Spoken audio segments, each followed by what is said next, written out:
اعوذ باللہ من الشیطان الرجیم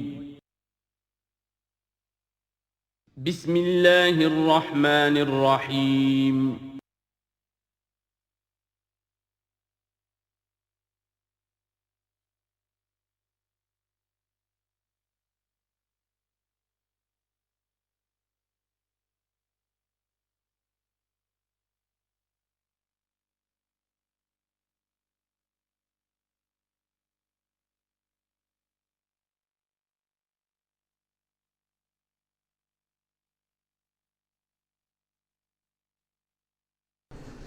الحمد للہ وکفیٰ والصلاة والسلام علی عبادہ الذین اصطفیٰ خصوصاً علی افضلہم وخاتم النبیین محمد الامین وعلی آلہ وصحبہ اجمعین اما بعد فقد قال اللہ تبارک وتعالی کما ورد فی سورة المدثر اعوذ باللہ من الشیطان الرجیم بسم اللہ الرحمن الرحیم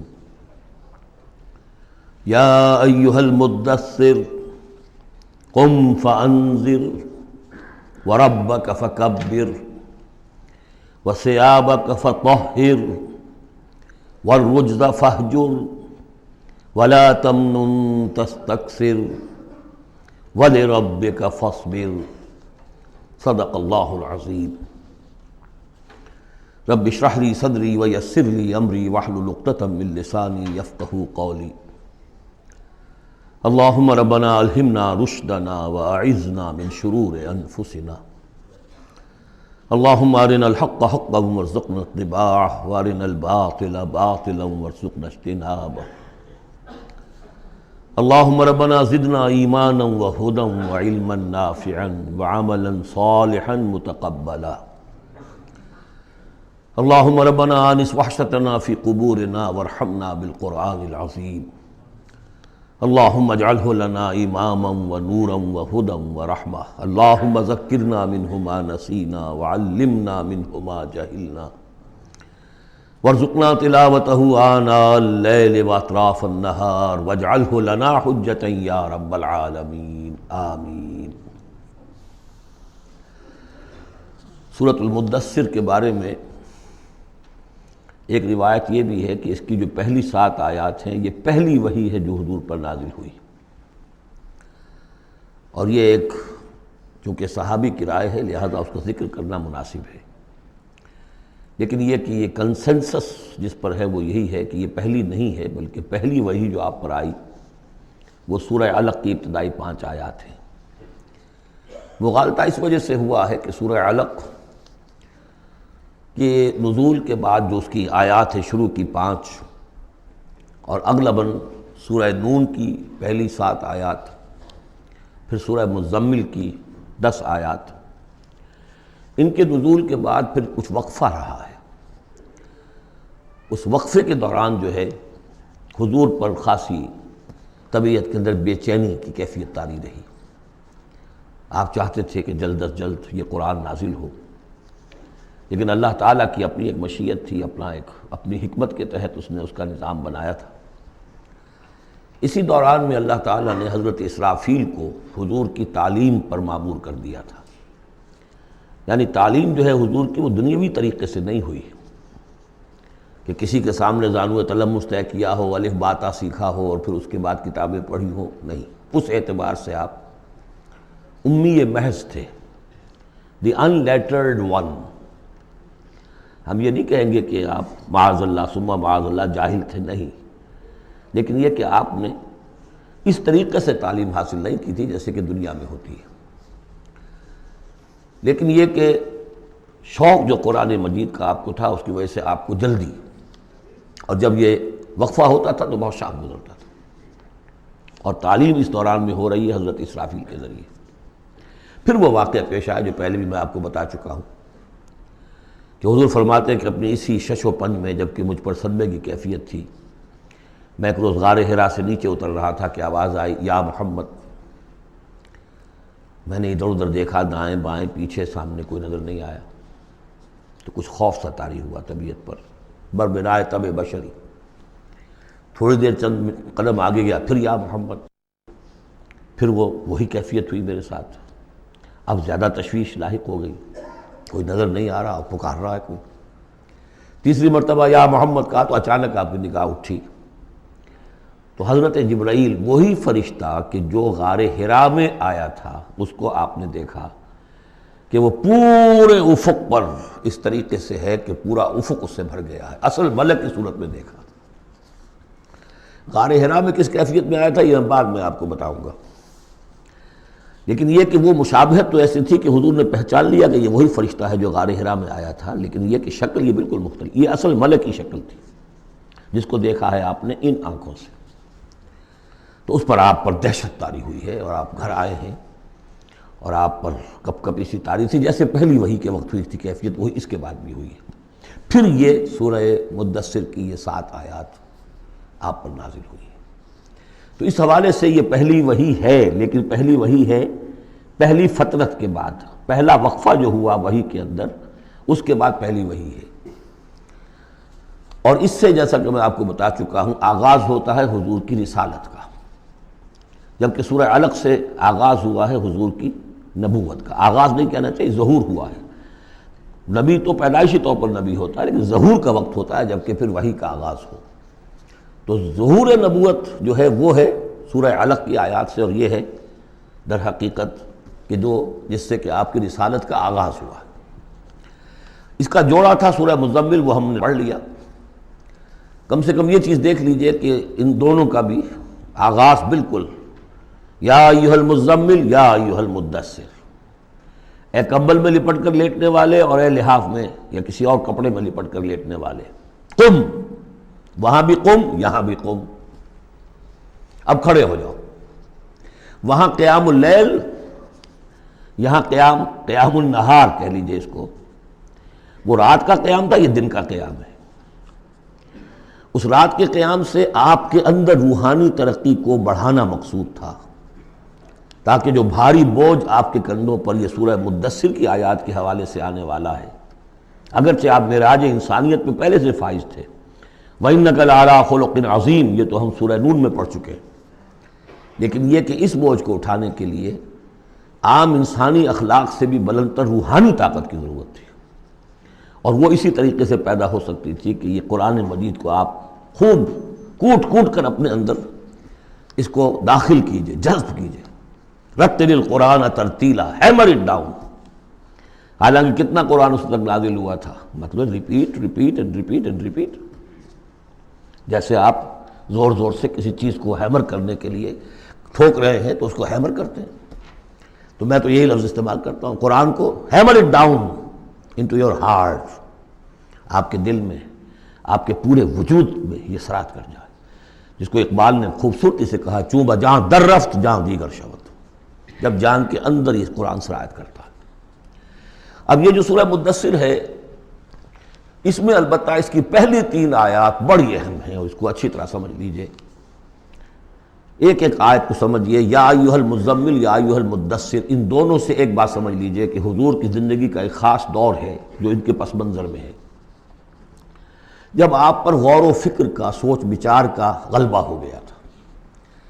آپ ایک بڑے عملی انسان تھے، میں آپ کو بتا چکا ہوں، بچپن اسرت میں گزرا ہے، پھر لڑکپن، اور پھر اور جو ہے جس کو ہم کہتے ہیں ڈالوسنس، وہ بھی سخت مشقت میں گزری ہے۔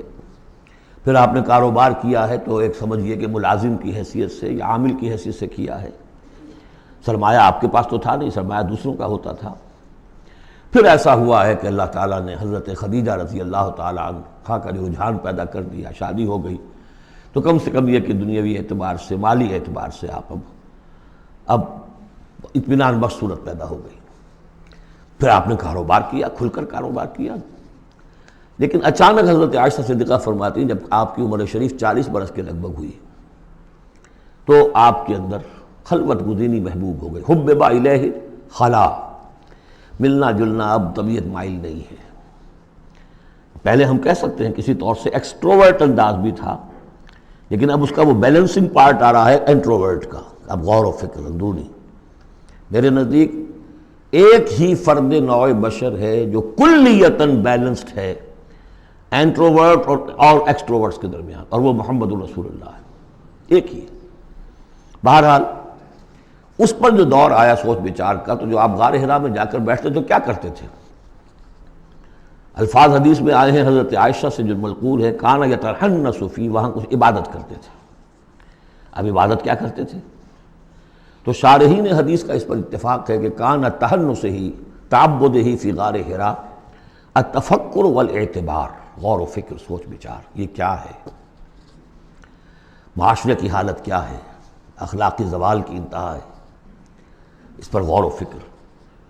کہ اسی عرصے میں پھر وحی آئی، اس پر ایک اور، اس غور و فکر پر ایک تشویش، ایک بوجھ، ایک ذمہ داری کا احساس، یہ دو چیزیں جب مل گئیں تو اب آپ کی طبیعت میں جب کسی شخص کے اوپر اس طرح سے تفکر کا غلبہ ہو جائے، متفکر ہو جائے وہ، اور وہ پھر کہیں کمبل لیا لیٹ گئے، کہیں اور اسی طریقے سے، تو یہ جو سوچ بچار کا دور تھا اس کی گویا کہ تعبیر کی گئی، یا ایھا المزمل قوم، اب کھڑے ہو جاؤ۔ یہ سوچ بچار کا دور اب ختم ہو جانا چاہیے، اب آپ کی عملی زندگی کا آغاز ہے۔ یا ایھا المدثر قم، وہ قیام اللیل، یہ قیام النہار۔ قیام النہار میں جو آپ کے ذمہ رسالت کی ذمہ داری ہے وہ کیا ہے؟ قم فانذر، خبردار کرو۔ اس پر ہم بہت غور کر چکے ہیں کہ نبی کی دعوت کے لیے سب سے اہم اصطلاح یہی ہے، انذار۔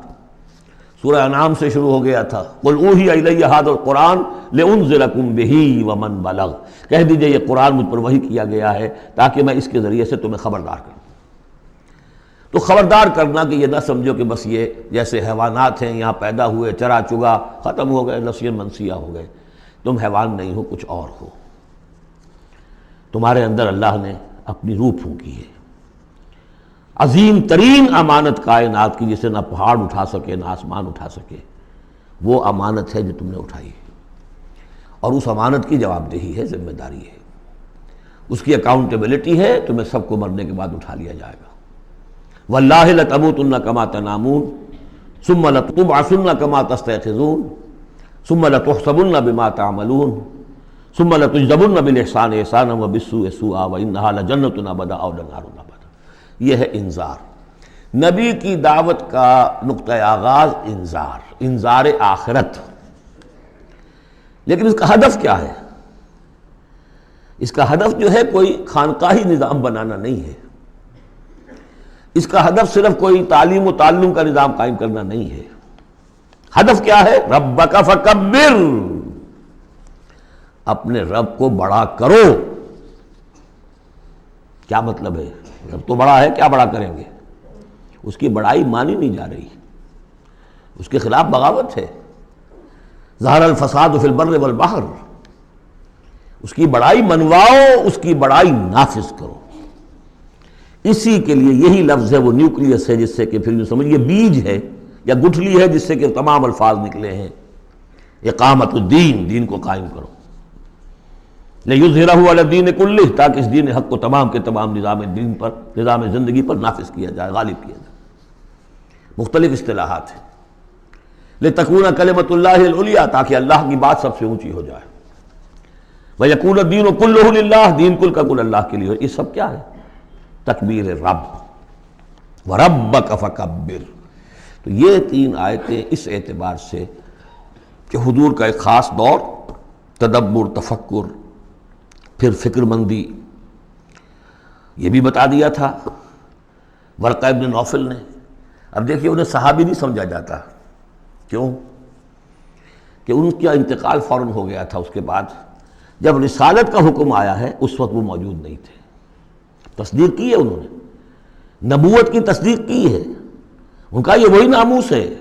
جب حضرت خدیجہ لے کر گئی حضرت ورقہ کے پاس کہ عمزاد میرے چچا کے بیٹے، ذرا دیکھیے یہ آپ کے بھائی کو کیا ہوا ہے، کیا تجربہ انہیں پیش آیا ہے، وہ کہا کیا تم نے دیکھا؟ آپ نے بیان کیا کہ ہاں یہ وہی ناموس ہے جو موسیٰ پر اور عیسیٰ پر نازل ہوا تھا، اور کاش کہ میں اس وقت تک زندہ رہوں جب تمہاری قوم تمہیں اس شہر سے نکال دے گی۔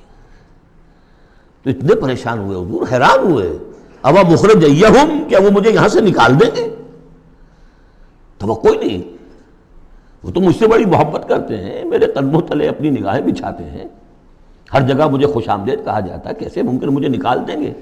کہا کہ نہیں، یہ پیغام جس کے ذمے بھی آیا ہے اس پیغام کا پہنچانا، اس کی قوم اس کی دشمن ہو جاتی ہے۔ تو اب یہ تشویش ہے نا حضور کو۔ یہ دور ہے در حقیقت یا ایھا المزمل قم، یا ایھا المدثر قم۔ اب یہ جوڑے ہونے کا کانسیپٹ بھی سامنے ہو گیا، وہ قم اللیل ہے اور یہ قم فی النہار ہے۔ یہاں دعوت اور رسالت کا معاملہ ہے، کیونکہ ان آیات کے نزول سے قبل ابھی آپ کو اپنی دعوت کی تبلیغ کا حکم ملا ہی نہیں تھا، تو چونکہ ورقہ ابن نوفل کا انتقال ہو گیا، ان کا شمار جو ہے صحابہ میں نہیں ہوتا۔ اب اس کے بعد مزید جو آیات ہیں، وَثِيَابَكَ فَطَهِّرْ، اپنے کپڑوں کو پاک کر رکھنے کا اہتمام کیجیے۔ اب ان کی بہت صوفیانہ طرز پہ بھی تعبیر کی گئی ہے۔ ثیاب سے مطلب جو ہے وہ کپڑے نہیں ہے صرف، بلکہ دل بھی ہے۔ وَالرُّجْزَ فَاجُر، ہر قسم کی گندگی سے، گندگی ظاہری ہو اور یا باطنی ہو۔ باطنی گندگی ہے کہ اللہ کے سوا کسی اور سے لو لگی ہوئی ہو، اس شرک کو اندر سے کاٹیے، اور کوئی نجاست ہے تو اس کو باہر سے صاف کیجیے۔ وَلَا تَمْنُنْ تَسْتَكْثِرْ، اور دیکھیے ایسا نہ کیجیے کہ کسی پر احسان دھرے کہ آپ کو جواب میں اس سے بھلا خیر کوئی ملے۔ آدمی کرتا ہے میں دے رہا ہوں یہ ملے گا واپس، یہ بھی کبھی دے گا، آپ اس کو زیادہ چاہنے کی توقع میں نہ دیجیے۔ یہ تو عام ترجمہ کیا گیا ہے، لیکن مجھے پسند ہے جو مولانا اصلاحی صاحب نے ترجمہ کیا ہے، وَلَا تَمْنَنْ، منن کے معنی توڑنے کے بھی ہوتے ہیں، کاٹ دینا۔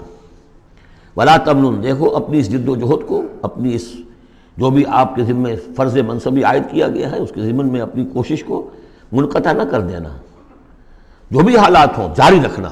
تستکثر، بہت بڑے نتیجے نکلیں گے انشاءاللہ، کثرت کے ساتھ آپ کو وقت تو لگے گا، لیکن یہ کہ پھر آپ کا جو ہے بول بالا ہوگا۔ وَلِرَبِّكَ فَاصْبِرْ، اور اپنے رب کے لیے صبر کیجیے۔ اور یہ میں عرض کر چکا ہوں، صبر کے ساتھ لام آ جائے تو انتظار کیجیے، اپنے رب کے حکم کا انتظار کیا کیجیے، جو بھی حکم آئے اس پر عمل کیجیے۔ یہ 7 آیات ہیں۔ تو یوں سمجھیے کہ اس سورت کا ایک خاص جو ہے مناسبت قائم ہوتی ہے سورہ علق سے۔ پہلے حصے میں تو حضور سے یہ خطاب آ گیا، مکمل ہو گیا 7 آیات میں۔ اب اس کے بعد 3 آیات میں قیامت کا نقشہ کھینچا گیا۔ فَإِذَا نُقِرَ فِي النَّاقُورِ، جب سور میں پھونکا جائے گا، فَذَلِكَ يَوْمَئِذٍ يَوْمٌ عَسِيرٌ، تو وہ دن بہت سخت دن ہوگا۔ عَلَى الْكَافِرِينَ غَيْرُ يَسِيرٌ، کافروں پر وہ ہلکا نہیں ہوگا۔ یہ وہی دن ہے جس کے بارے میں سورہ مزمل میں ہم پڑھ چکے ہیں، یومن یجعل الولدان شیبا السماء منفطر بہ، پھٹ پڑنے کو ہے آسمان اس کے ساتھ، اور وہ دن ایسا ہے کہ جو بچوں کو بوڑھا کر دے گا۔ اور تیسرا حصہ وہی ذرنی، جیسا کہ سورہ مزمل میں بھی ہم دیکھ چکے، سورہ نور میں بھی دیکھ چکے، وَذَرْنِي وَمَنْ خَلَقْتُ وَحِيدًا، چھوڑیے مجھ کو اور اس کو جس کو میں نے بنایا ہے اکلوتا، اکیلا۔ اس کے بارے میں اجماع ہے کہ یہ آیات جو ہیں ولید بن مغیرہ کے لیے نازل ہوئی۔ بڑی جائیدادیں تھیں اس کی، دونوں شہروں میں، قریتین عظیم جو ایک مکہ اور ایک طائف ٹوین سٹیز تھی، اور اس کی جائیداد، اس کے باغات، پیسے بہت، اللہ نے اولاد بہت دی تھی، خود یہ اکلوتا تھا اپنے ماں باپ کا، وحیدہ بنایا میں نے اسے، اکیلا تھا وہ۔ وَجَعَلْتُ لَهُ مَالًا مَمْدُودًا، اور اسے میں نے بہت سا مال دے دیا جو پھیلا ہوا مال ہے، شہروں کے اندر جائیداد ہے بکھری ہوئی ہے۔ وَبَنِينَ شُهُودًا، اور بیٹے میں نے دیے اسے جو اس کے نگاہوں کے سامنے رہتے ہیں۔ یہ بھی کسی شخص کی توانگری اور مرفہ الحالی کی علامت ہے کہ بیٹے اس کی نگاہوں کے سامنے ہوں، وہ ایکسپورٹ نہ ہو گئے ہوں امریکہ اور یورپ، معلوم ہوا کہ وہ تو گئے ہوئے ہیں بیٹے، ان کو دیکھنے کو بھی آنکھیں ترستی ہیں، سمجھے آپ، وہ تو پھر معلوم ہوا کہ کوئی بڑی ہی پتلی حالت ہے۔ شہودہ، بیٹے سامنے موجود ہیں۔ وَمَهَّدتُّ لَهُ تَمْهِيدًا، میں نے اس کے لیے خوب بستر بچھا دیا تھا، خوب تمہید کی تھی۔ ثُمَّ يَطْمَعُ أَنْ أَزِيدَ، پھر وہ چاہتا ہے کہ میں اور بھی دوں اسے، کلا، بس اب نہیں۔ إِنَّهُ كَانَ لِآيَاتِنَا عَنِيدًا، یقیناً وہ ہماری آیات کا مخالف اور دشمن بن گیا۔ وہ یہ تھا کہ ذہین بھی بہت تھا یہ شخص، اور یہ محسوس کرتا تھا کہ جو وہ محمد کہہ رہے ہیں ٹھیک ہے، لیکن یہ کہ یہ ساری میری جائیدادیں، میرے رشتے، میری دوستیاں، میری چودراہٹ، اس سب کا رسک میں کیسے لے لوں؟ تو یہی وہ شخص ہے جو سب سے زیادہ کمپرومائز کے لیے آپ پر زور ڈالتا تھا کہ محمد اس طرح نہ کرو، کچھ نہ کچھ اپنی بات منوا لو، کچھ لوگوں کی مانو۔ یہ جو رفٹ پڑ رہی ہے، a house divided amongst itself can not stand, Quraish جو ہیں آپس میں تقسیم ہو جائیں گے تو پھر ہماری حیثیت کیا رہے گی؟ بہت مدبر انسان تھا، ایسا نہیں تھا کہ تو یہ اس کی ساری ذہانت اور فطانت جو ہے، جس کو آپ ورلڈلی وائز کہتے ہیں، وہ بہت ذہین تھا اس اعتبار سے، اس دنیا کے حوالے سے۔ اور وہی شخص تھا، تو اس کا معاملہ یہ ہوا کہ ایک مرتبہ یہ کہیں گفتگو ہو رہی تھی بیٹھ کر چوپال میں کہ کیا کہیں ہم میں سے کوئی کہتا ہے یہ جادوگر ہے، کوئی کہتا ہے یہ شاعر ہے۔ باہر سے لوگ آتے ہیں، وہ جب سنتے ہیں مختلف قول تو وہ پریشان ہو جاتے ہیں، وہ سمجھتے ہیں کہ یہ خود پریشان ہے۔ جب یہ مختلف الخیال ہیں تو چلو میں خود جا کے اس شخص سے مل کر دیکھوں وہ کیا ہے۔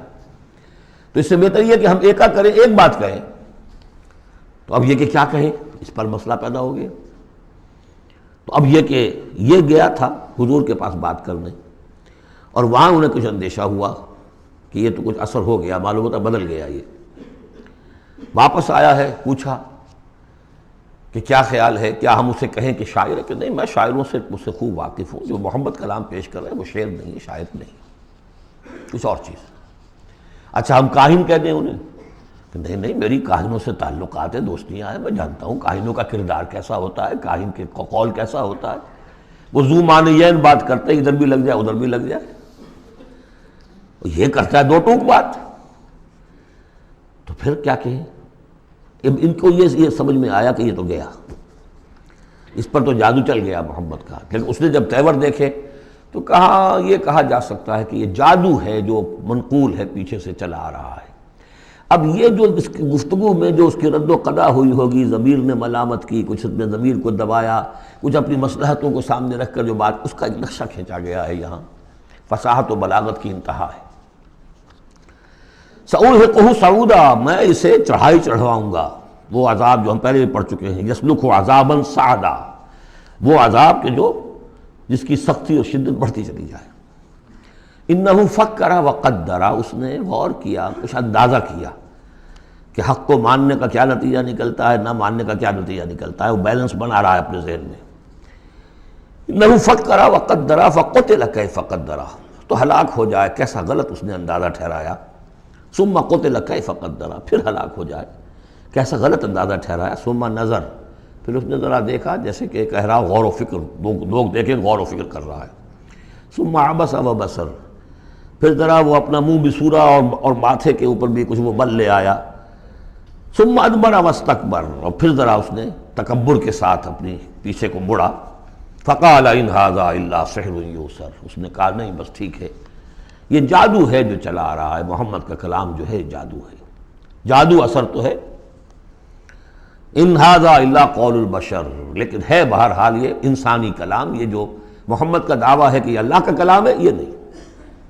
سأصلیہ سقر، اب اس پر جو اللہ کا غضب بھڑک رہا ہے، ان قریب میں اس کو ڈالوں گا آگ میں، وما ادراک ما سقر، اور تمہیں کیا معلوم کہ وہ سقر کیا ہے، لا تبقی ولا تذر، نہ باقی رہنے دے گی نہ چھوڑے گی، موت بھی نہیں آئے گی۔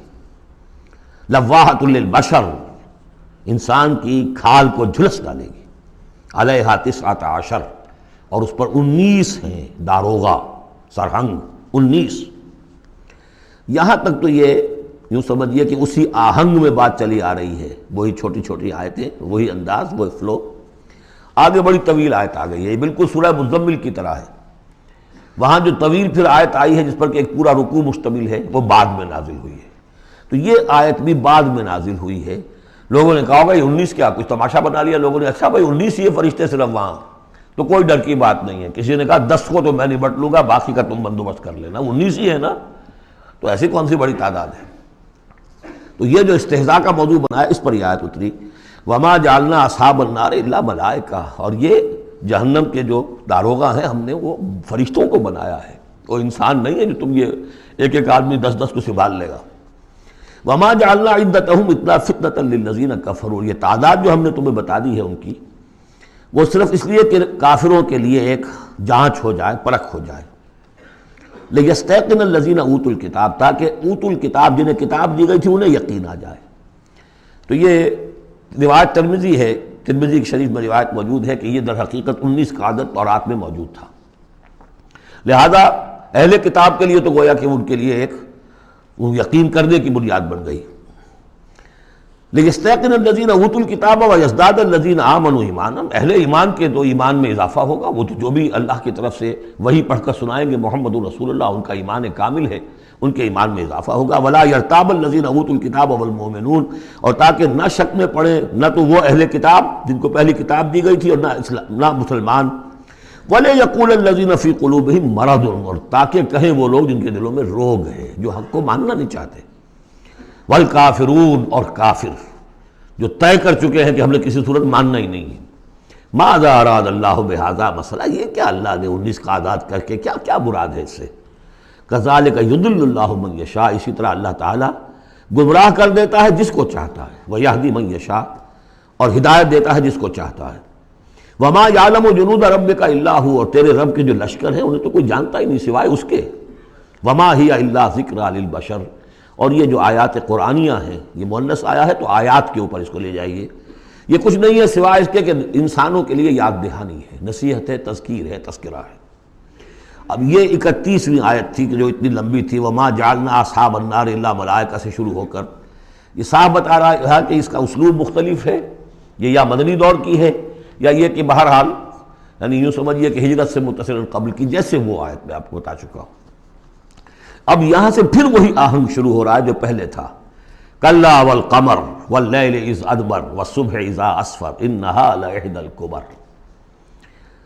کیوں نہیں، قسم ہے چاند کی، اور قسم ہے رات کی جبکہ وہ پیٹھ موڑے، پیٹھ پھیرے جانے لگے، والصبح اذا اسفر، اور قسم ہے صبح کی جبکہ وہ روشن ہو جاتی ہے، روشن کر دیتی ہے۔ اس میں اشارہ ہو رہا ہے در حقیقت کہ فترت وحی کی رات چلی آ رہی تھی، 600 برس سے نزول وحی کا سلسلہ منقطع تھا، وہ جس کا انہوں نے جنات میں تذکرہ کیا تھا، من بعد کتاب موسیٰ، اس میں بس روشنی ہوتی تھی تو ایسی ہی جیسے کہ مستعار روشنی چاند کی روشنی ہوتی ہے جو راتوں کو بھی ہوتی ہے، بس اس درجے میں ہدایت آسمانی اور ہدایت خداوندی دنیا میں رہ گئی تھی۔ لیکن اب محمد الرسول اللہ کی رسالت و نبوت کا خورشید طلوع ہو گیا ہے، اب دن روشن ہو گیا۔ کلا والقمر واللیل اذ ادبر والصبح اذا اسفر، ان تین کو قسموں کو ذرا یاد رکھیے گا، یہ آگے چل کر بڑی اہمیت کے ساتھ ان کا حوالہ پھر آئے گا کہ رات کی تاریکی تھی، اب رات جا رہی ہے، اور اس میں جو تھی صرف چاند کی روشنی تھی جو مستعار تھی، سابقہ نبوتوں کی تعلیم وغیرہ جو بھی تھی باقی تھی، کچھ بگڑ گئی، کچھ تھی، کچھ پولیوٹڈ ہو گئی، کچھ صحیح تھی۔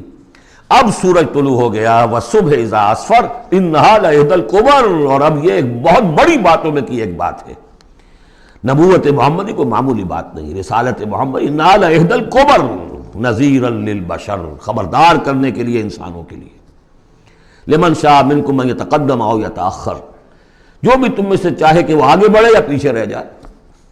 ابو بکر آگے بڑھے، ابو لہب پیچھے رہ گیا، ہمیشہ کے لیے پیچھے رہ گیا۔ حمزہ اور عمر ذرا تھوڑی دیر کے بعد آ گئے، درجات ہیں۔ لمن شاء منکم ان یتقدم او یتأخر، جو بھی تم میں سے چاہے تقدم کرے، آگے بڑھے، صدیقیت کا مقام حاصل کر لے، جو شخص چاہے ذرا اور تھوڑی دیر انتظار کر کے آئے گا، والذین تبعوہم بإحسان کے درجے میں آئے گا، سابقون الاولون کے درجے سے نکل جائے گا۔ اور پھر یہ کہ اس کے بعد ایسے بھی ہوں گے کہ جن کو بالکل ہمت ہی نہیں ہوگی، وہ واقعتاً مستقل طور پر کفر میں رہ گئے۔ لمن شاء منکم ان یتقدم او یتأخر کل نفس بما کسبت رہینہ، ہر جان جو کچھ کہ اس نے کمایا ہے اس کے عوض رہن ہے، اسے وہ چیز اب وصول کرنی ہوگی۔ الا اصحاب الیمین، سوائے ان کے کہ جو داہنے والے ہوں گے، جنہیں دیا جائے گا ان کا اعمال نامہ داہنے ہاتھ میں، فی جنات یتساءلون، وہ جنتوں میں ہوں گے، ایک دوسرے سے پوچھتے ہوں گے، عن المجرمین، گناہ گاروں کے بارے میں، ما سلککم فی سقر، تم لوگوں کو کس چیز نے جہنم میں ڈالا، تم لوگ کیوں اس جہنم کے اندر پڑے؟ قالوا لم نک من المصلین، وہ کہیں گے کہ ہم نہیں تھے نماز پڑھنے والے، ولم نک نطعم المسکین، اور ہم نہیں تھے مسکین کو کھانا کھلانے والے، وَكُنَّا نَخُوضُ مَعَ الْخَائِضِينَ، اور ہم تو ایسے ہی بس مذاق ہی میں لگے رہے، بال کی کھال اتارتے رہے، ہم نے سنجیدگی سے سوچا ہی نہیں۔ وَكُنَّا نُكَذِّبُ بِيَوْمِ الدِّينِ، اور سب سے بڑھ کر یہ last but not the least, ہم جزا و سزا کے دن کا انکار کرتے رہے، حتیٰ أَتَانَا الْيَقِينُ، یہاں تک کہ موت کا وقت آ گیا۔ فما تنفعهم شفاعت الشافعین، تو اب ان کے لیے ہرگز نفع بخش نہیں ہوگی شفاعت کرنے والوں کی کوئی شفاعت۔ فما لهم عن التذکرۃ معرضین، تو کیا ہو گیا ان کو یہ تذکرہ، یہ ذکر، یہ قرآن جو محمد پیش کر رہے ہیں صلی اللہ علیہ وسلم، اسے اعراض کیوں کر رہے ہیں؟ کانہم حمر مستنفرہ، حمر مستنفرہ، ایسے ہیں کہ جیسے یہ گدھے ہیں جو بلک گئے ہیں۔ فرت من قسورہ، شیر کو دیکھا ہو، کبھی آپ نے دیکھا ہوگا ٹیلی ویژن وغیرہ پر، تو افریقہ کا نقشہ دکھایا جاتا ہے کہ ذرا شیر کی آہٹ دیکھتے ہیں اور پھر زیبرے جس طرح بھاگتے ہیں دمڑ دمڑ دمڑ کرتے ہوئے، ان کا پورا غول جو ہوتا ہے، تو وہ ہے اصل میں نقل کہ یہ لوگ جو ہے اس طریقے سے کانہم حمر، تو زیبرے بھی گدھے ہی ہیں نا، کانہم حمر مستنفرہ فرت من قسورہ، کسی شیر کو دیکھ کر وہ بھاگتے۔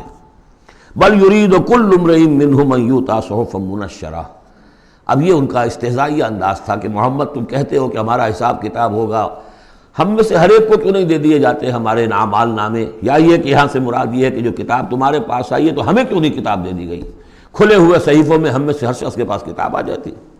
کلا بل لا یخافون الآخرہ، ہرگز نہیں، یہ جو باتیں بنا رہے ہیں یہ اس لیے کہ آخرت کا خوف نہیں ہے ان کے دل میں۔ جب آخرت کا خوف نہ رہے تو جو باتیں چاہو بناؤ، جیسے وہ کہتے ہیں کہ بے حیا باش و ہر چے خواہی کن، ایک دفعہ حیا کا پردہ اٹھا دو پھر جو چاہو کرو۔ کلا انہ تذکرہ، ہرگز نہیں، یہ تو بس ایک یاد دہانی ہے، نصیحت ہے۔ فمن شاء ذکرہ، جو چاہے اس سے نصیحت اخذ کر لے۔ وما یذکرون الا ان یشاء اللہ، اور یہ نہیں اس سے نصیحت اخذ کر سکیں گے کوئی بھی مگر یہ کہ اللہ چاہے۔ هو اہل التقوی و اہل المغفرہ، وہ ڈرنے کے لائق بھی ہے اور وہی مغفرت کا مجاز بھی ہے، جس کو چاہے وہ مغفرت کر سکتا ہے۔ اہل التقوی و اہل المغفرہ، یہ ہے سورہ مدثر۔ اب آگے چلیے، جوڑا آ رہا ہے سورۃ القیامہ اور پھر اس کا جوڑا ہے سورۃ الدہر۔ بسم اللہ الرحمن الرحیم۔ لا اقسم بیوم القیامہ ولا اقسم بالنفس اللوامہ ایحسب الانسان ان لن نجمع عظامہ۔ یہ سورت جو ہے بہت ہی حسین اور بہت منفرد سمجھیے کہ نمائندہ ایک سورت ہے قرآن مجید کی۔ اس کا جو خطاب کا انداز ہے، جو میں نے شروع میں آپ کو جو انٹروڈکٹری لیکچرز دیے تھے، کہ اس کا اسلوب جو ہے وہ خطابت کا ہے۔ قرآن کو ہم کہہ سکتے ہیں کہ it's a collection of divine orations، اللہ تعالیٰ کے خطبات، مجموعہ خطبات الہیہ۔ تو مختلف مواقع پر جیسے کہ خطیب کو خطبہ دیتا ہے تو اس طریقے سے اللہ تعالیٰ نے یہ صورتیں نازل کی ہیں۔ حضور پڑھ کر سناتے تھے تو آپ کا انداز بھی خطیبانہ ہوتا تھا۔ حدیث میں آتا ہے کہ جب آپ خطبہ دیتے تھے تو آپ کی آواز بلند ہو جاتی تھی، اعلیٰ صوتہ احمرت عیناہ، آنکھیں سرخ ہو جاتی تھی، اور آپ اس طریقے سے خطبہ دیتے تھے جیسے کہ کوئی سپہ سالار اپنے فوجیوں کو للکار رہا ہے، بڑھا رہا ہے کہ لڑو اور آگے بڑھو، یہ انداز ہوتا تھا۔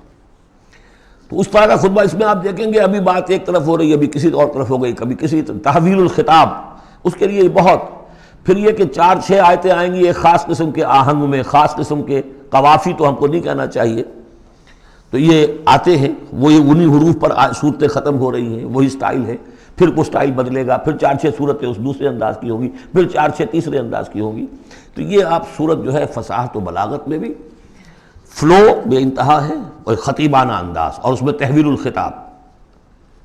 پس منظر میں کیا ہے کہ وہ لوگ ہیں کہ جو انکار کریں کوئی قیامت نہیں ہو سکتی، کیسے ممکن ہے کہ جب کہ انسان مر چکے ہوں گے اور مٹی ہو جائیں گے پھر اٹھا دیا جائے، یہ ممکن نہیں ہے۔ تو اس کا جواب ہے جو دیا جا رہا ہے، لا اقسم بیوم القیامہ۔ لا یہاں پر ان کے خیالات کی نفی، نہیں، میں قسم کھاتا ہوں قیامت کے دن کی۔ تمہیں شک ہے اور مجھے اتنا یقین ہے کہ میں قسم کھا رہا ہوں قیامت کے دن کی۔ ولا، اور پھر نہیں، اقسم بالنفس اللوامہ، میں قسم کھاتا ہوں نفس لوامہ کی۔ نفس لوامہ کون سا نفس ہے انسان میں، جسے ہم ضمیر کہتے ہیں، کانشنس، ملامت کرنے والا دل۔ مائی کانشنس از بائٹنگ می، میرا ضمیر مجھے ملامت کر رہا ہے۔ کوئی آپ برا کام کرتے ہیں تو ضمیر اندر سے کچھ شے ہے، تو کیوں ہے یہ؟ اگر کوئی نیکی نہیں، بدی نہیں، تو یہ اندر کی خرش کیوں ہو جاتی ہے؟ اور اگر یہ نیکی ہے اور بدی ہے تو کوئی اس کا نتیجہ نکلنا چاہیے کہ نہیں؟ یعنی پہلی آیت جو ہے وہ تو اسی طرح کی ہے جیسے سورہ تغابن میں ہم نے پڑھا تھا، قل بلا وربی لتبعثن ثم لتنبؤن بما عملتم، اس میں دلیل کوئی نہیں ہے، اذعان ہے، ایک شخص اپنے یقین کو دلیل کے طور پر پیش کر رہا ہے۔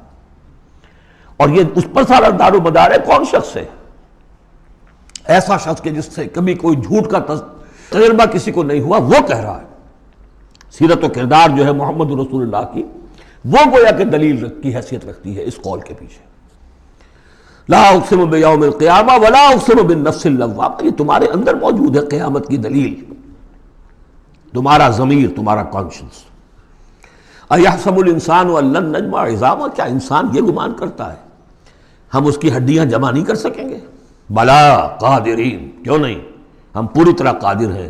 علی ان نسوی بنانا، یہاں کنہ محذوف سمجھنا چاہیے. بلا کنہ قادرین علی ان نسوی بنانا، بس کہ ہم اس کی ایک ایک پور کو برابر کر دیں گے. بل یرید الانسان لیفجر امامہ، اصل سبب جو ہے آخرت کے انکار کا وہ یہ ہے کہ انسان چاہتا ہے کہ فسق و فجور جس کا عادی ہو گیا اسے جاری رکھے.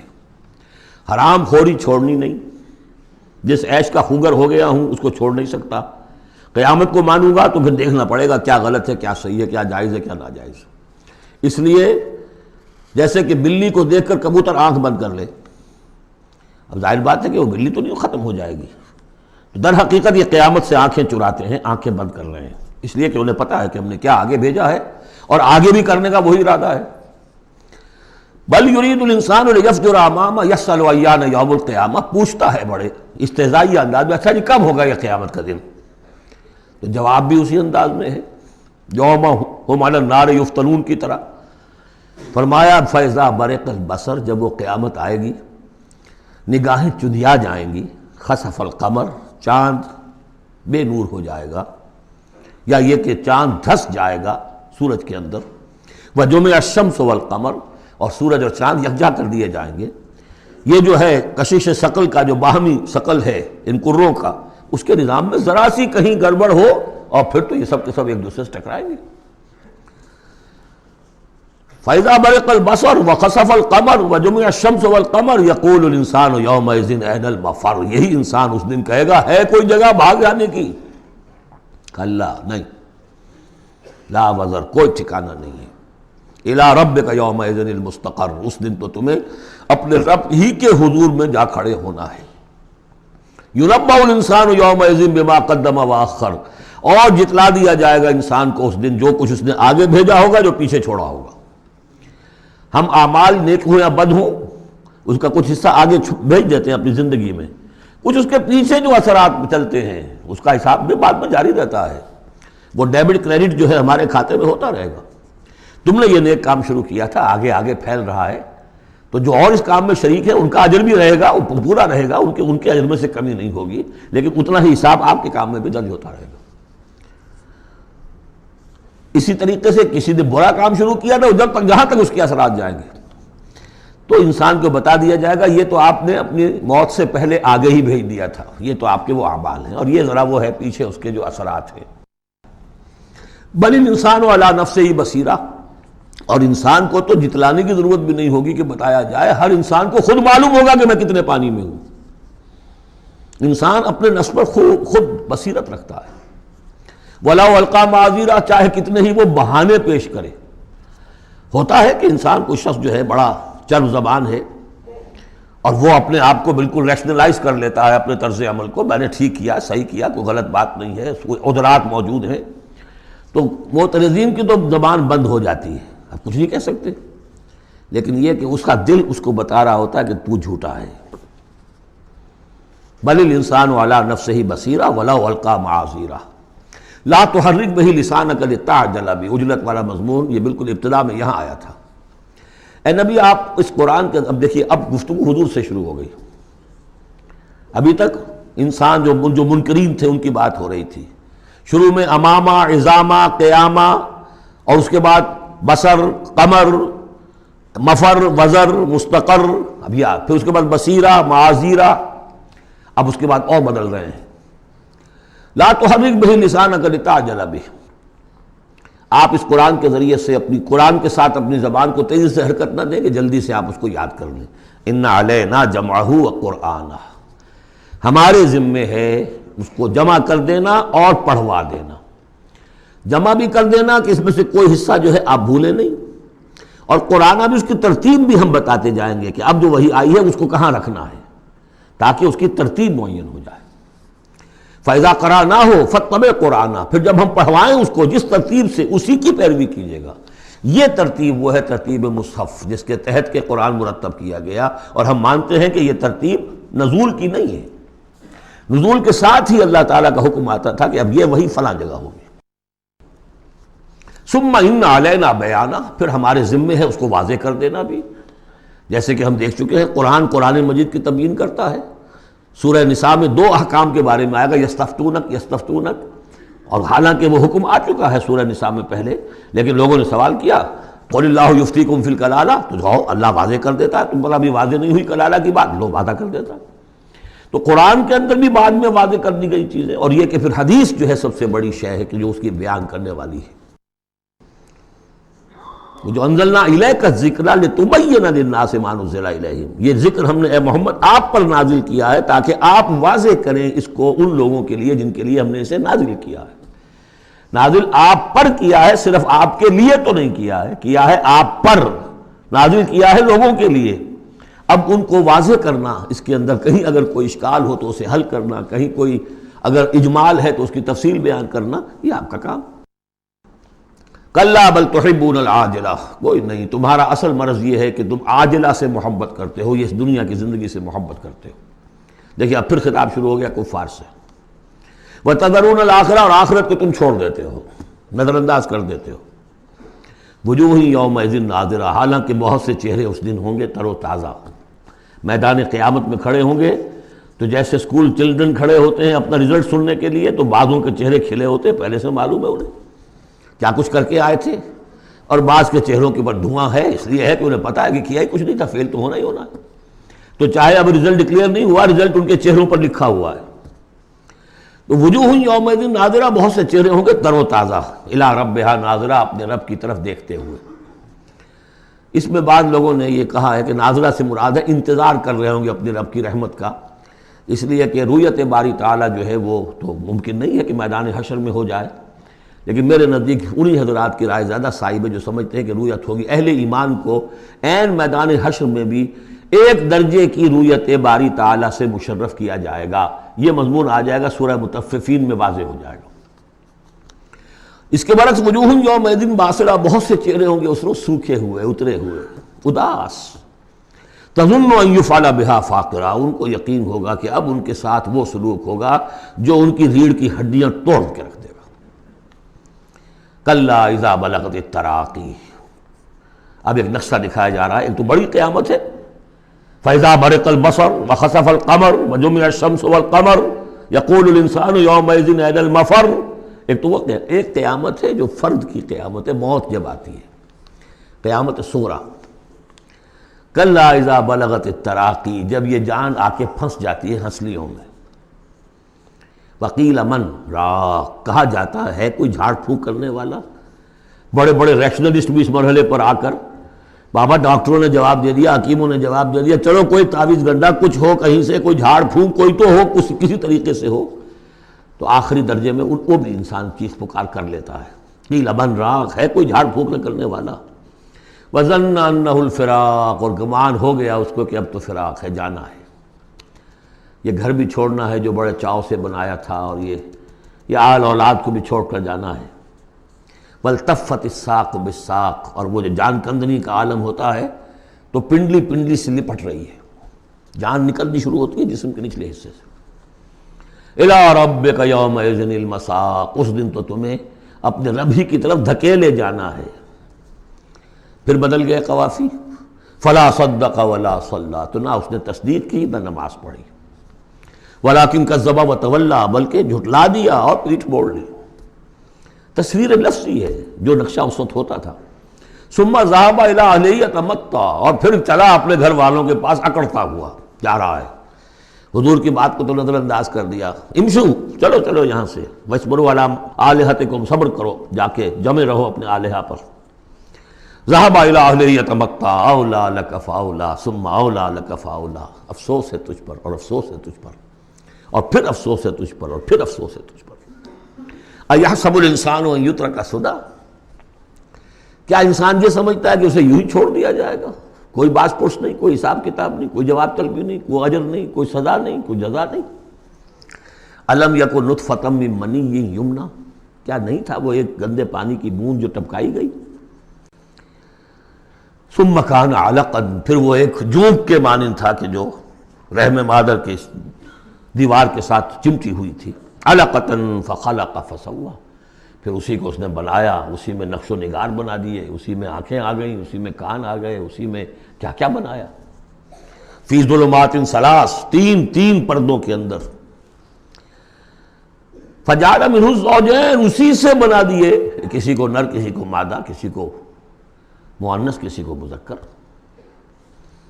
الیس ذلک بقادر علی ان یحیی الموتى، عقل کے اندھو یہ سوچو وہ ہستی جو یہ سب کچھ کر رہی ہے وہ اس پر قادر نہیں ہوگی کہ مردہ کو زندہ کر دے؟ جو تمہارا مشاہدہ ہے گندے پانی کی ایک بوند سے، افلاطون بھی اسی سے آ گیا، اور بقراط بھی، اور سقراط بھی، اور ظاہر بات ہے انبیاء بھی وہیں سے آئے ہیں۔ کہاں سے آئے ہیں؟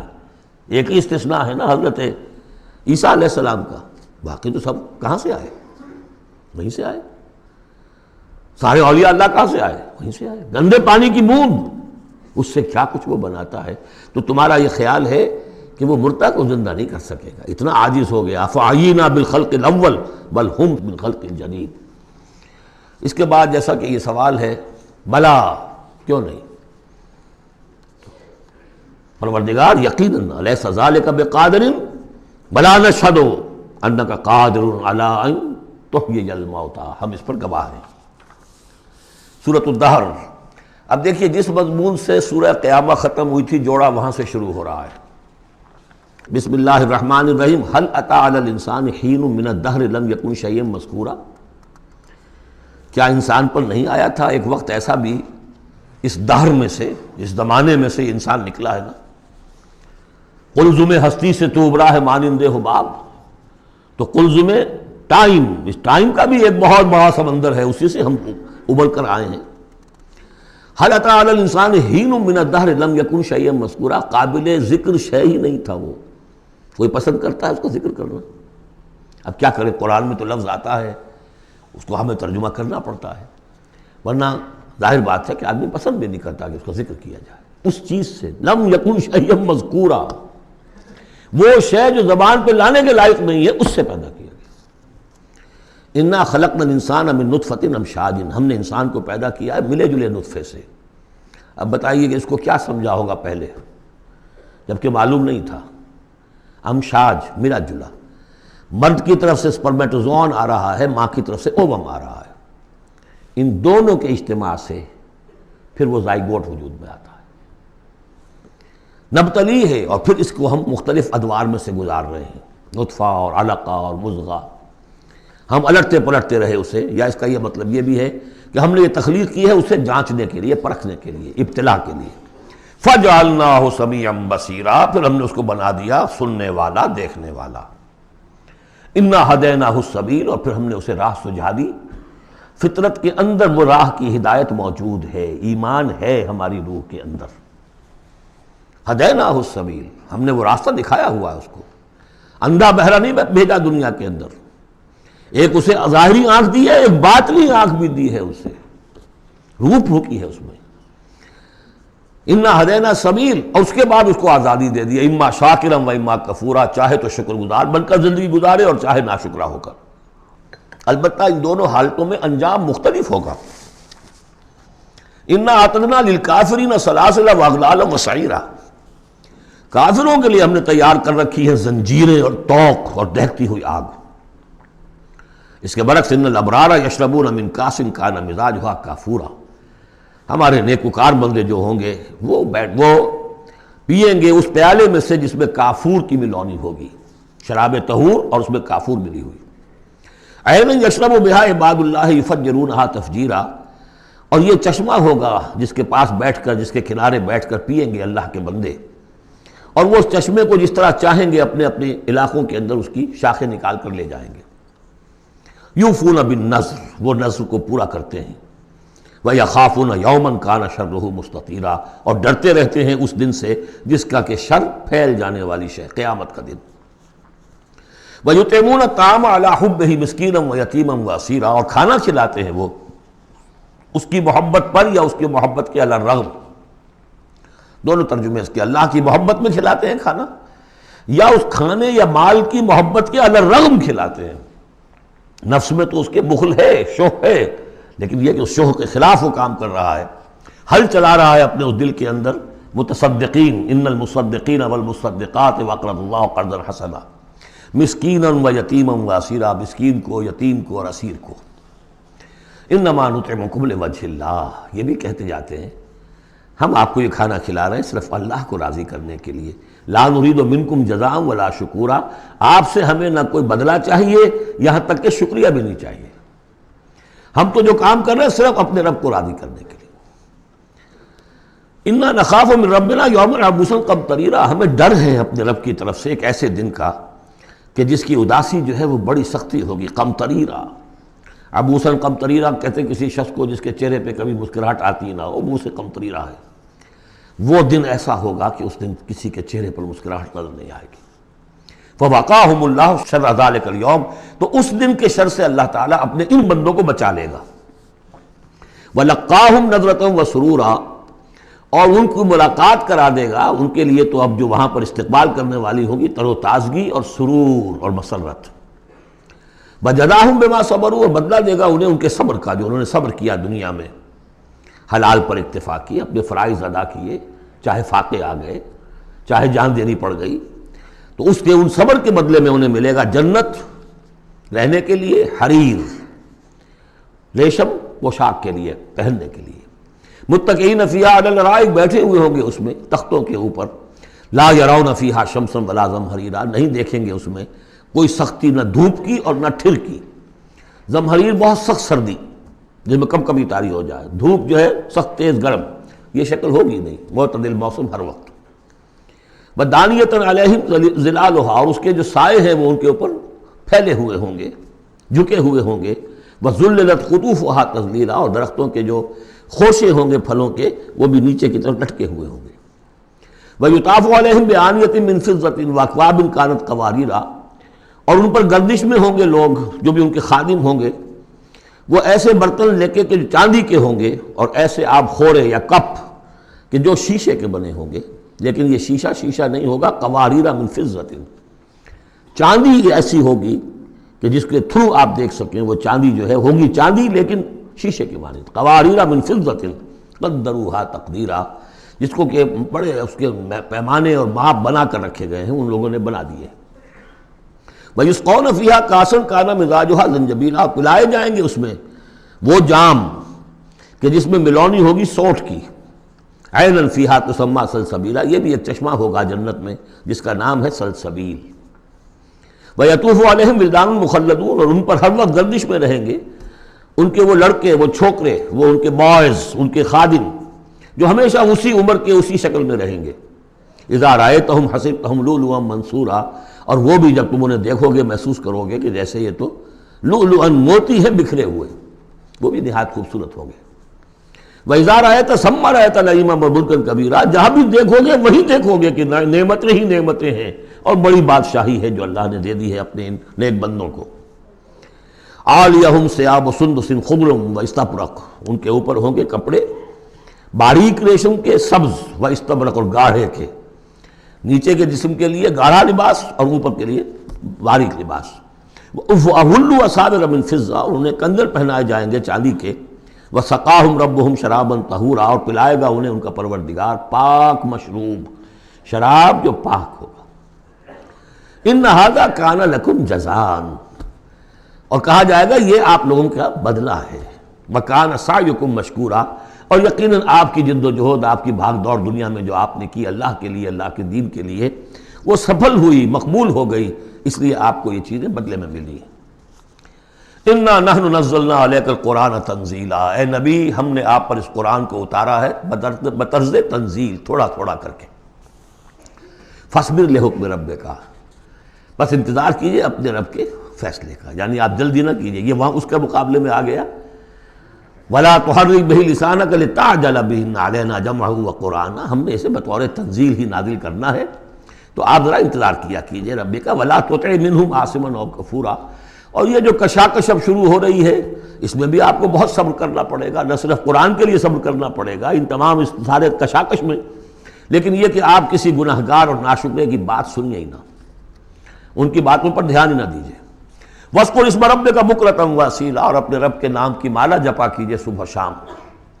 وَمِنَ اللَّيْلِ فَاسْجُدْ لَهُ، اور رات کے ایک حصے میں اس کے لیے سجدہ کیا کیجیے۔ وَسَبِّحْهُ لَيْلًا طَوِيلًا، اور رات کے بڑے حصے میں تسبیح کیجیے۔ یہ وہی حکم چلا رہا ہے، ابھی ابتدائی دور کا ہے چونکہ، تو ابتدائی دور میں تو یہ نمازیں 5 وقتہ نہیں تھے، سارا معاملہ رات ہی کا تھا۔ سورہ مزمل سے چلا آ رہا ہے معاملہ، قم اللیل الا قلیلا نصفہ وانقص منہ قلیلا او زد علیہ ورتل القرآن ترتیلا، تو لیلا طویلا۔ بعد میں جب 5 وقتہ نماز کا نظام آ گیا پھر اب اس کو مختصر کر کے تہجد، اور وہ بھی سب کے لیے نہیں، وہ بھی حضور کے لیے فرمایا نافلۃ لک، ومن اللیل فتہجد بہ نافلۃ لک، حضور کے لیے تو وہ بھی بمنزلہ فرض تھی، لیکن باقی لوگوں کے لیے نفل ہے، وہ جو چاہیں کریں، لیکن حضور کے لیے بھی وہ نفل جو ہے وہ فرض کے حکم میں ہے، یعنی نفلی فرض ہے، وہ اضافی فرض ہے کہ باقی سب نمازیں فرض ہیں ہی ہے، ایک اضافی فرض ہے آپ کے لیے نافلۃ لک، باقی سب کے لیے وہ نفل ہے۔ ان ہؤلاء يحبون العاجلة ويذرون وراءهم يوما ثقيلا، یہ لوگ اصل میں دنیا کو دنیا سے محبت کرتے ہیں۔ دیکھیے وہی مضمون آ گیا جو سورہ قیامہ میں، کلا بل تحبون العاجلة وتذرون الآخرة وجوہ یومئذ ناظرۃ الی ربہا ناظرہ۔ تو ان ہؤلاء يحبون العاجلة ويذرون وراءهم يوما ثقيلا، یہ محبت کرتے ہیں اس عاجلہ سے، اس نقد زندگی سے، فوری زندگی کو، اور چھوڑے بیٹھے ہوئے ہیں جو ان کے پیچھے ایک بڑا بھاری دن آنے والا ہے قیامت کا دن، اس کا تصور نکالا ہوا ہے۔ یوما یجعل الولدان شیبا السماء منفطر بہ وراءهم یوما ثقیلا، جو ان کے پیچھے بھاری دن ہے۔ نحن خلقناہم وشددنا اسرہم، ہم نے ہی ان کو تخلیق فرمایا اور ان کے جوڑ خوب مضبوط باندھے ہیں۔ وَإِذَا شِئْنَا بَدَّلْنَا أَمْثَالَهُمْ تَبْدِيلًا، جب چاہیں گے ان جیسے اور لے آئیں گے ان کو بدل کر۔ یہ تیسرا مقام ہے کہ جس سے دلیل یہ ملتی ہے کہ جب باعث بادل موت ہوگا تو ہم جیسے ہمارا جسم ہے ویسا ہی جسم ہمیں دیا جائے گا۔ باقی وہ مفہوم بھی اس میں لوگ نکالتے ہیں کہ اللہ چاہے تو کسی ایک قوم کو ہٹائے دوسری کو لے آئے، لیکن میرے نزدیک چونکہ تخلیق کے ساتھ ہے یہ، اس لیے نحن خلقناہم وشددنا اسرہم، پہلے جو ہم نے بنایا ان کے جوڑ بند ہم نے مضبوط کیے ہیں۔ وَإِذَا شِئْنَا بَدَّلْنَا أَمْثَالَهُمْ تَبْدِيلًا، ایسے ہی اور بنائیں گے۔ ان هذه تذکرہ، یقیناً یہ تو ایک یاد دہانی ہے، نصیحت ہے۔ فمن شاء اتخذ إلى ربه سبیلا، تو جو چاہے اپنے رب کی طرف، اپنے پروردگار کی طرف راستہ اختیار کر لے، سلوک اللہ کی طرف، سلوک سیر الی اللہ، اللہ کی طرف آگے بڑھنا، تقرب الی اللہ، سیر الی اللہ، سلوک الی اللہ، مختلف اصطلاحات ہیں۔ وما تشاءون الا ان یشاء اللہ، اور تمہارے چاہے کچھ نہیں ہو سکتا جب تک کہ اللہ نہ چاہے۔ ان اللہ کان علیما حکیما، یقینا اللہ تعالی سب کچھ جاننے والا ہے، کمال حکمت والا۔ یدخل من یشاء فی رحمتہ، وہ داخل کرے گا اپنی رحمت میں جس کو چاہے گا۔ اب اس میں یشاء کا فاعل یہ بھی ہو سکتا ہے جو چاہے گا کہ داخل ہو، یعنی ومن اراد الآخرۃ وسعى لها سعیها وهو مؤمن، جس شخص نے آخرت کو اپنا اصل مقصود بنا لیا اور اس کے لیے محنت کی ویسی جیسی کہ اس کے لیے محنت کی جانی چاہیے اور وہ مومن ہو، فاولئک کان سعیہم مشکورا، ان کی سعی اور جہد جو ہے اللہ کے ہاں قبول ہوگی۔ تو دونوں اس کے ترجمے ہو سکتے ہیں، اللہ چاہے گا، اور ظاہر بات ہے کہ کوئی بھی کام ہو چاہے اس دنیا کا ہو آخرت کا ہو، ان دونوں مشیتوں کے ملنے سے ہوتا ہے۔ میں نے چاہا کہ اس شے کو اٹھاؤں، اللہ کا اذن ہوا تو میں اٹھا سکتا ہوں، ورنہ نہیں۔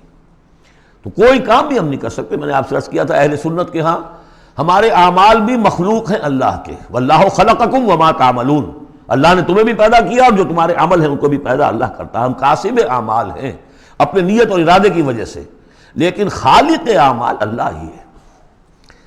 وما تشاءون الا ان یشاء اللہ ان اللہ کان علیما حکیما یدخل من یشاء فی رحمتہ والظالمین اعد لهم عذابا علیما، باقی رہ گئے ظالم، گناہگار، مشرک، ان کے لیے تو اس نے خوب تیار کیا ہوا ہے بہت ہی دردناک، المناک، تکلیف دہ عذاب۔